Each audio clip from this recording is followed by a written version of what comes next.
Ito mga bro, good evening. Napagtripan namin ng kaibigan kong check out ng mga burgers. Dalawa yung napupusuan namin pero maraming masasarap na burger dito sa Olongapo. Ito yung isa, The Ugly Burger. Tinry namin. Order kami ng isa since meron pa kami ibang pupuntahan. At ang nakaplano na is bumili ng burger dun sa isa pang pupuntahan namin, which is the Calio Burger. Makikita nyo mamaya. Ito yung burger ni Ugly Burger. Parang almost same siya ng method dun kay Calio Burger.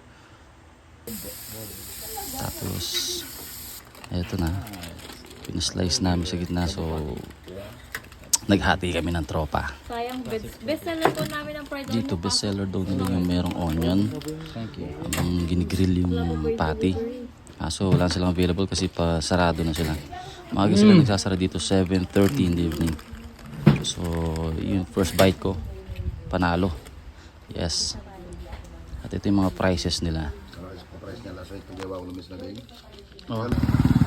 So after ni Ugly Burger, ito na, napunta na talaga ako dito. Ito na pala bro.